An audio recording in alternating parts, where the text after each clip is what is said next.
예수님을 팔 마음이 들어간 가룟 유다에게 사실 6월절 저녁 만찬이 있기 바로 직전에 이제 기회를 주십니다. 돌이킬 수 있는 기회를. 가룟 유다가 끝까지 그 기회를 외면하고 떠나고 난 뒤에 남겨져 있던 11명의 제자와 더불어 드디어 6월절 만찬, 자, 우리가 알다시피 성찬식이 지금 시작되어지고 있는 그런 상황이라고 생각하시면 될 것 같아요. 마태복음에 보면 이 성찬의 내용이 굉장히 비교적 간결하게 정리되어져 있습니다. 그래서 26절서부터 28절까지 오늘 본문 말씀의 내용을 보면, 자, 떡을 가지셨대요. 그리고 나서 이 떡을 가지고 뭐라고 말씀하시냐면 이것은 내 몸이다 라고 설명하십니다. 그리고 잔을 가지셨다, 이제 포도주죠. 자, 그리고 나서 이 잔에 대해서 뭐라고 설명하시냐면 이것이 내 피, 곧 언약의 피다라고 설명하시면서 떡을 함께 나누어 드시고 잔을 함께 나누어 마시게끔 하시는 것으로 인하여 이 성찬식이 진행이 된 거죠. 자, 그래서 간단하게 설명하면, 자, 떡은 누구의 살이에요? 예수님의 살을 의미한다. 자, 그리고 잔은 예수님의 피를 의미한다라고 하는 거. 그래서 성찬식을 간단하게 좀 정리를 해서 보면, 자, 이렇게 설명할 수 있을 것 같아요. 같이 한번 읽어봅니다. 시작. 예수님의 몸을 의미하는 떡과 예수님의 피를 의미하는 포도주를 먹고 마시는 예식. 자, 이렇게 이제 표면적으로는 이렇게 정의를 내려볼 수 있을 것 같습니다. 그래서 마태복음에는 굉장히 간결하게 나와 있어서 조금 다른 성경의 내용들을 가지고 이 성만찬에 대해서 좀 더 함께 나누어 봤으면 했는데, 고린도 전서에 보면 바울 사도가 고린도 교인들에게 성만찬에 대하여 가르치는 내용이 좀 나와요. 자, 성만찬의 어떤 의미와 목적과 방법에 이르기까지의 굉장히 자세한 내용이 고린도전서 11장에 나오는데, 자, 오늘 말씀과 더불어 다음 주 말씀까지 이 말씀을 가지고 더 함께 말씀을 나누도록 하겠습니다.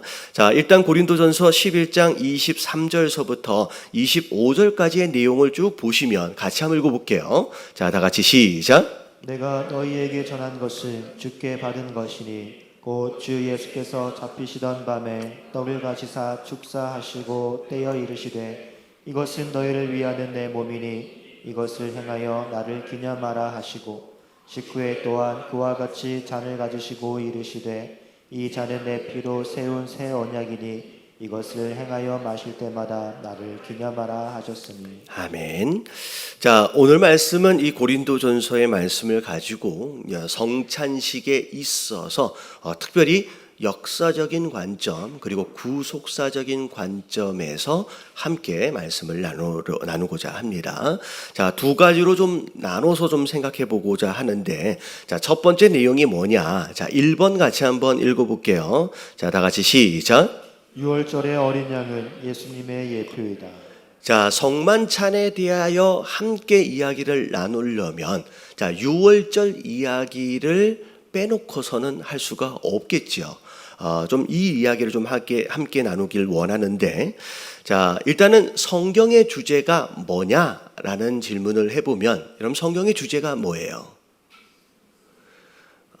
이렇게 질문하면 더 편하겠지요. 성경의 주제는 누구일까요? 예수님이죠. 성경은 예수님 이야기예요. 예수님이 아닌 다른 이야기는 없습니다. 전부 다 처음부터 끝까지 다 예수님 이야기입니다.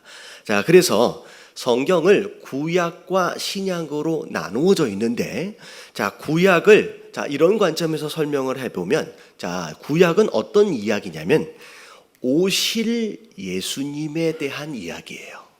자, 또 약속이라고도 얘기할 수 있겠죠. 오실 예수님에 대한 약속 이야기입니다. 자, 그러면 신약은 자, 어떻게 설명이 되어질 수 있냐면, 자, 오신 예수님을 통하여 자, 구약에 나와 있던 그 약속이 어떻게 이루어졌느냐라고 하는 거에 대한 내용, 그리고 다시 오실 예수님에 대한 이야기다라고 여러분들이 생각하시면 될 것 같아요. 그래서 자, 구약은 어떻게 보면 신약에 오신 예수님에 대한 예시, 예표, 또 어떻게 보면 그림자다라고까지 이제 설명이 되어집니다.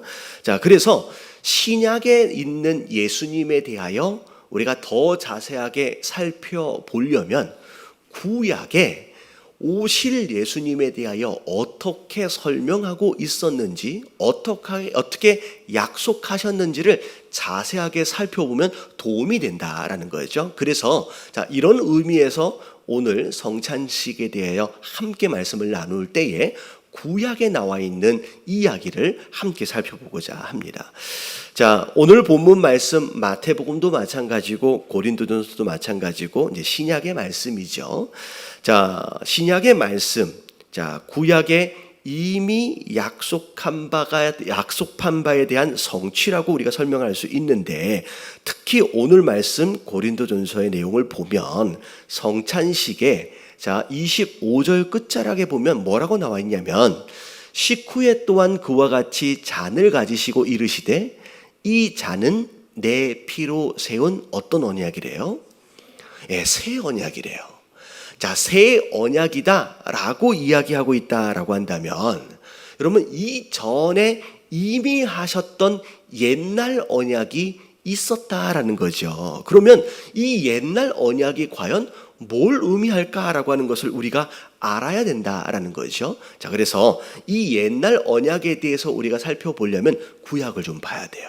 근데 특별히 감사하게도 이 구약의 요 내용이 어디에 나와 있냐면, 우리가 새벽 예배, 수요 예배, 금요 예배 함께 살펴보고 있는 신명기에 나와 있는 내용이 여기 내용이 나와 있습니다. 특별히 유월절에 관련되는 말씀인데, 자, 유월절은 어찌 보면 오늘 본문 말씀에서 이루어지고 있는 성만찬의 시기하고 일치해요. 자, 이 오늘 성만찬이 어느 밤에 이루어지고 있냐면 6월절 전날 밤에 이루어지고 있어요. 자, 그렇기 때문에 6월절하고 일맥상통한 상황인데, 자, 6월절에 대해서 우리가 설명을 좀 드리도록 하겠습니다. 자, 신명기 16장 1절서부터 3절까지 내용이 나오는데, 자, 일단 1절만 같이 한번 읽어볼게요. 자, 다 같이 시작. 아비벌을 지켜 내 하나님 여호와께 유월절을 행하라. 이는 아비벌에 내 하나님 여호와께서 밤에 너를 애굽에서 인도하여 내셨음이라. 예. 자, 아비월에라고 나와 있어요. 아비월은 이스라엘의 종교 달력으로 볼 때 1월입니다. 자, 근데 자, 이때 하나님께서 뭐라고 말씀하시냐면 6월절을 행하래요. 절기를 지켜라라고 명령하십니다. 자, 근데 자, 이 6월절 절기가 뭐가 중요하기 때문에 왜 지키라고 말씀하셨는지를 보면, 자, 밑에 줄을 보니까 내 하나님 여호와께서 밤에 너희를 애굽에서 인도하여 내셨기 때문이다 라고 나와 있어요. 다시 말하면 이 6월절은 뭐하고 관련이 되어 있냐면 출애굽하고 관련이 되어 있다라는 얘기죠. 특별히 이 6월절을 지킬 때 6월절 제사도 드려야 하고, 심지어 3절에 보니까 줄 쳐진 데를 보세요. 무교병 곧 고난의 떡을 그것과 함께 먹으라 라고 나와 있어요. 그래서 성찬식은 먹고 마시는 것 자체가 예식이잖아요.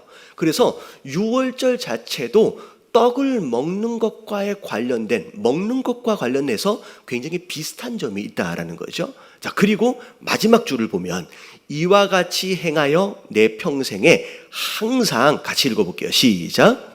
이같이 행하여 내 평생에 항상 내가 애굽 땅에서 나온 날을 기억할 것이라. 여러분, 기억하도록 하기 위해서 지키래요. 사실 성만찬에 우리가 본문 말씀 읽었지요. 그것으로 기념하라, 그것으로 기념하라. 이 기념과 기억은 같은 단어입니다. 그래서 굉장히 성만찬하고 6월절을 지키는 거랑 굉장히 비슷하다라는 얘기가 되어지는 거죠. 자, 그랬을 때, 자, 6월절을 잠깐 설명을 드릴게요. 자, 이 구약의 이 당시 이스라엘 백성들은 이집트, 우리가 알고 있는 이집트 애굽에 노예로 살고 있었던 상황이었습니다. 사실 이스라엘 백성들이 애굽 땅에 처음 들어갈 때는 노예로 들어간 게 아니지요.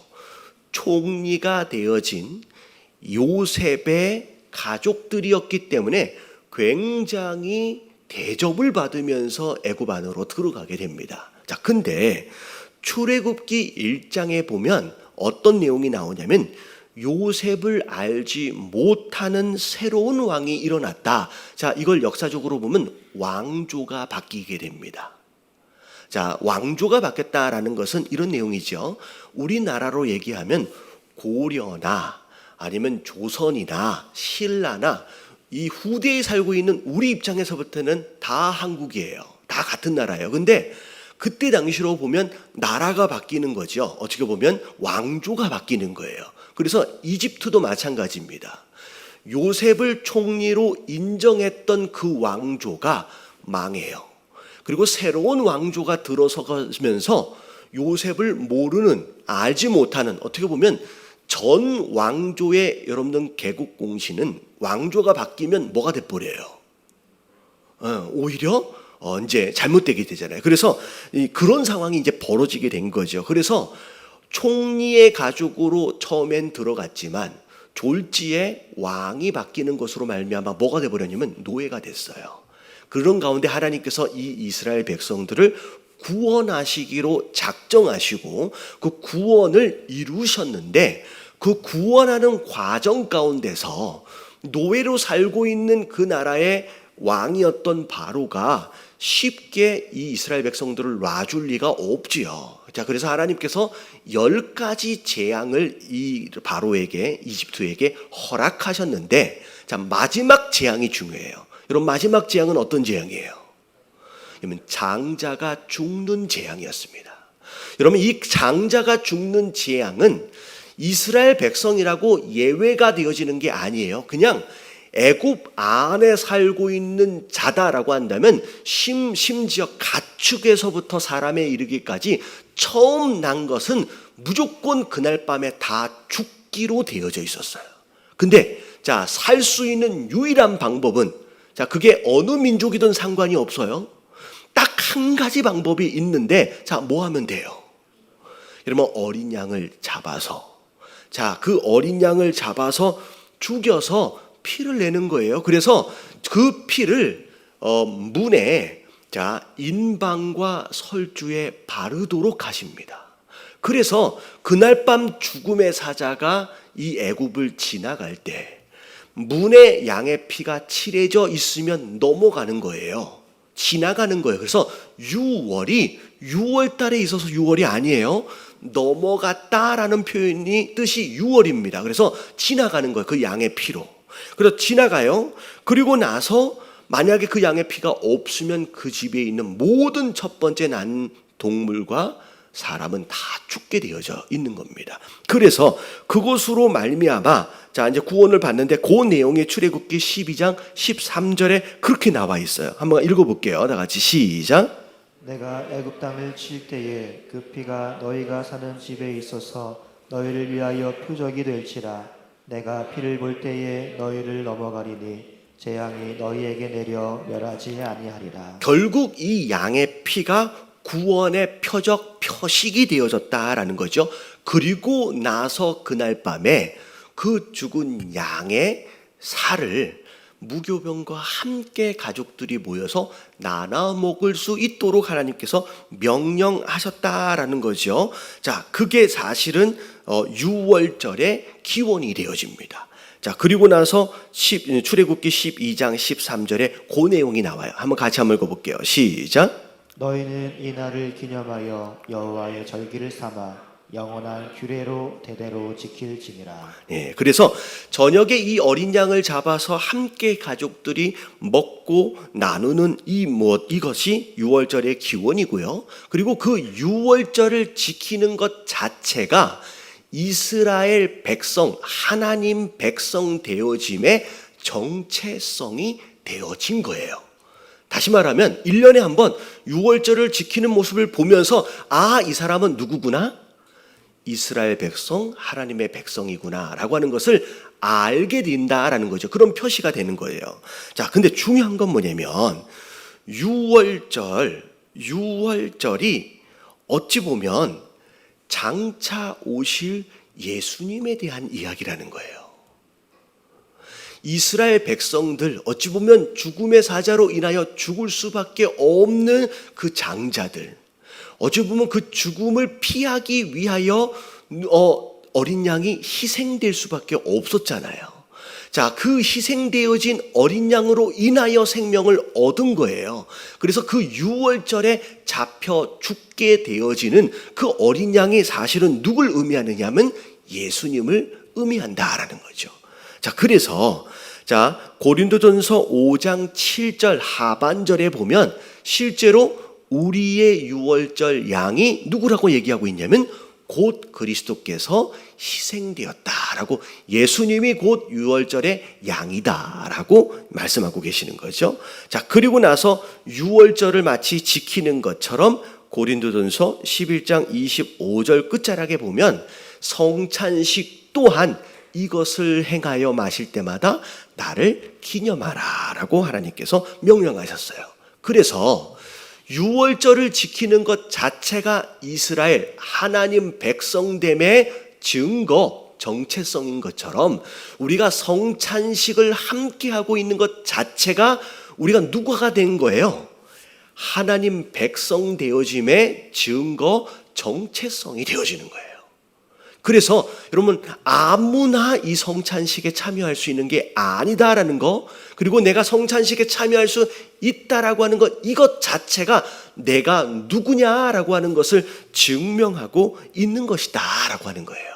그래서 여러분, 성찬식의 첫 번째 의미는 유월절 어린 양 대신 예수 그리스도께서 죄로 인하여 종로로 타고 있는 우리 인생을 구원하시기 위해서 이 땅에 오시는 것, 그리고 이 예수님이 그 예수님을 기억하고 감사하는 바로 그것, 그리고 그것에 참여하는 것이 우리의 정체성이고 우리가 누구냐라고 하는 것에 대한 증거다라고 하는 것이 첫 번째 의미다라는 거예요. 여러분, 깨달아지시길 주님의 이름으로 축원합니다. 자, 그래서 첫 번째 내용이 뭐냐면 유월절 어린 양이 누구라는 거예요? 여러분, 예수님이라는 거예요. 여러분, 유월절 어린 양으로 오신 예수 그리스도, 그분을 기억하는 것이 성찬식의 첫 번째 의미입니다. 자, 근데 참고로 우리가 알아야 될 게 뭐냐면 하나님의 교회가 김포 저쪽에 있습니다. 근데 하나님의 교회는 유월절을 지켜요. 유월절을 뭘로 지키냐면 성찬식을 하면서 유월절을 지켜요. 근데 여러분, 우리는 유월절을 지킬 필요가 없지요.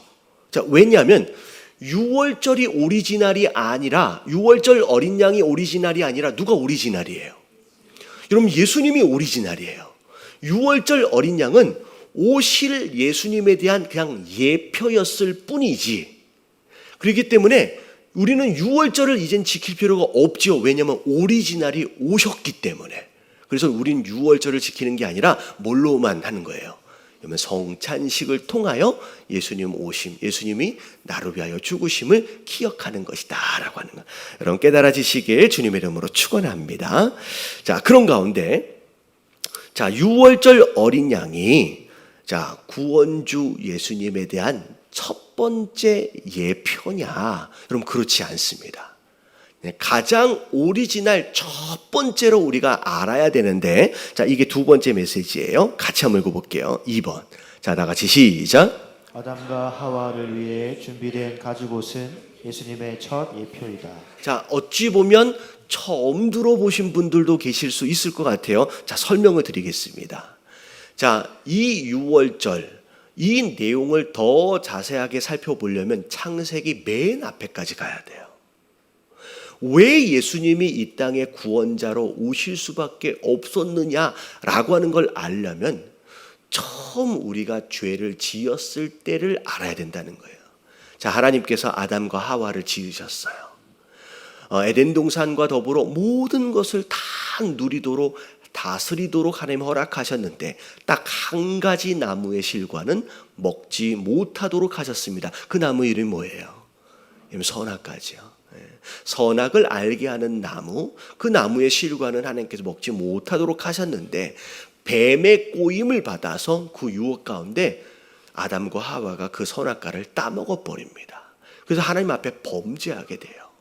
자, 따먹으면 어떻게 된다고 말씀하셨냐면 정령 죽으리라 라고 말씀하셨는데, 결국은 그 범죄함으로 인하여 우리 인생이 정령 죽게 되었었어요. 근데 죽게 되어진 우리 인생을 향하여, 그리고 그렇게 범죄하도록 유혹했던 뱀을 향하여 하나님께서 심판하시는 내용을 잘 들여다보면 그 안에 예수님에 대한 약속이 들어가져 있습니다. 자, 창세기 3장 14절에 보면, 자, 여호와 하나님이 뱀에게 이르시되 네가 이렇게 하였으니 내가 모든 가축과 들의 모든 짐승보다 더욱 저주를 받아 배로 다니고 살아있는 동안에 흙을 먹을지니라 라고, 자, 뱀을 향한 표면적인 어떤 심판을 하십니다. 근데 그 다음 말씀이 중요해요. 15절 같이 한번 읽어볼게요. 시작. 내가 너로 여자와 원수가 되게 하고 내 후손도 여자의 후손과 원수가 되게 하리니 여자의 후손은 내 머리를 상하게 할 것이요 너는 그의 발꿈치를 상하게 할 것이니라. 예. 자, 뱀이 누구랑 원수가 돼요? 여자와. 왜냐하면 뱀이 여자를 유혹했거든요. 그래서 그것으로 인하여 범죄가 시작됐기 때문에 여자와 원수가 될 것이다. 그리고 네 후손도 여자의 후손도 원수가 되게끔 할 것인데, 그 다음 말씀이 뭐냐면 여자의 후손이 네 머리를 상하게 한대요. 여러분, 여자의 후손이 무슨 의미일까? 여러분, 우리는 모든 인생은 누구의 후손이냐면 남자의 후손입니다. 여러분, 성경에 보면 족보를 보면 다 누구 이름들이 나와요? 여러분, 여자가 아니에요. 남자가 나와요. 그래서 모든 인생은 다 남자의 후손이에요. 그래서 남자의 씨가 계속 이어지는 거거든요. 이거는 예외가 없어요. 근데 딱 한 분, 남자와는 상관이 없는 자로서 여자의 후손으로 태어나신 분이 있을 거라는 거예요. 자, 우리가 알고 있는 누구예요? 여러분, 예수님이에요. 예수님이 누구로부터 태어났어요? 여러분, 예수님은 요셉 아버지 요셉의 아들이 아닙니다. 요셉과 동침하지 않았던 동정녀 마리아의 후손으로 아들로 태어나신 거예요. 다시 말하면 처녀의 몸에서 태어날 누군가를 지금 여기서 미리 이야기하고 계신다는 거죠. 이게 바로 예수님이에요.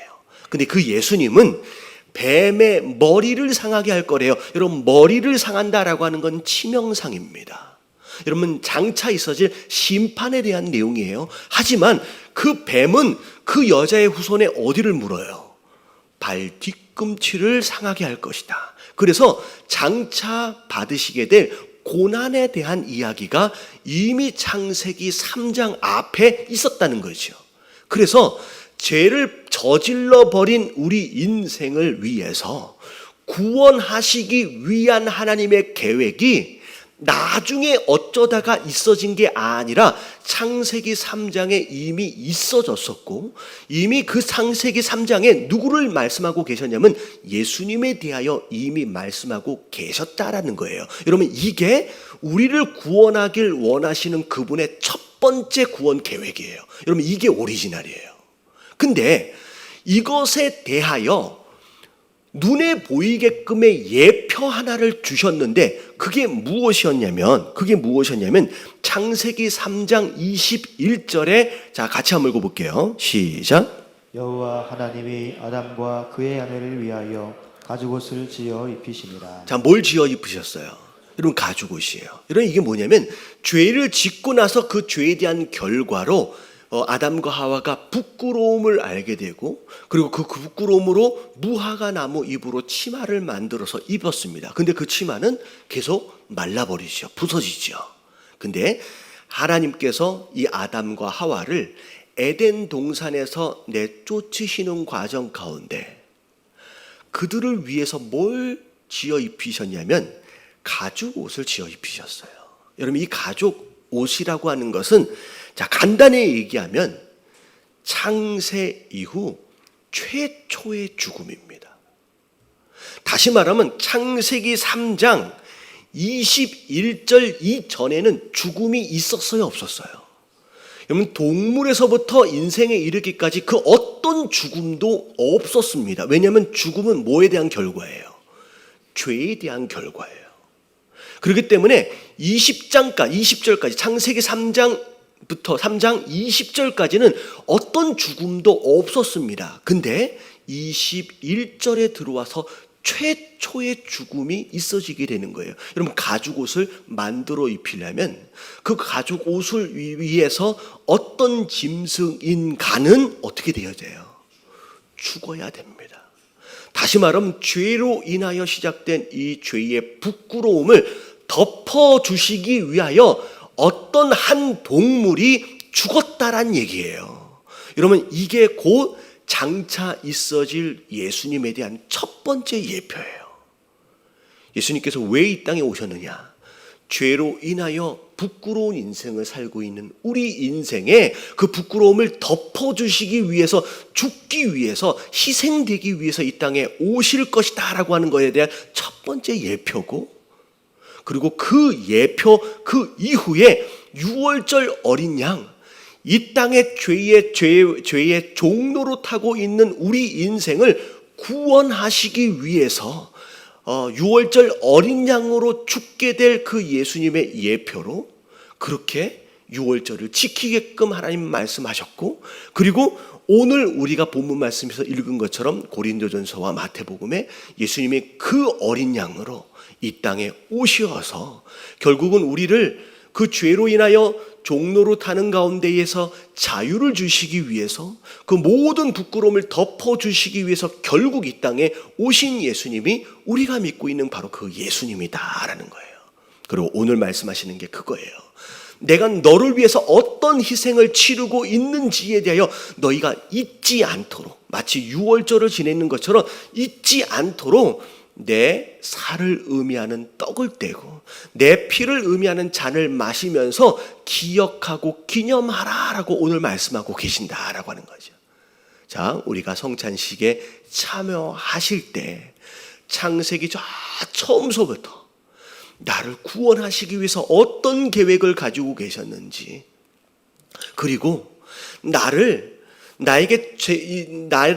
자유로움을 주시기 위해서 어린 양으로서, 6월절 어린 양으로서 어떤 대가를 지불하셨는지를 우리가 기억하시면서 우리가 이 성찬에 참여하셔야 한다라고 하는 거죠. 그래서 성찬식의 의미, 창세기서부터 출애굽에 나오는 6월절까지를 생각하면서 쭉 이어서 설명을 해드렸습니다. 그래서 이 성찬식은 그냥 한 몇 달에 한 번씩 그냥 이제 떡과 잔을 나누는 그런 의식이 아닌, 나를 구원하시기 위해서 이 땅에 오신 예수님에 대한 이야기구나. 그 예수님이 나를 위해서 살과 피를 그렇게 나누어 주셨구나라고 하는 것을 기억하시면서 참여할 수 있는 저와 여러분들 되시길 주님의 이름으로 축원합니다.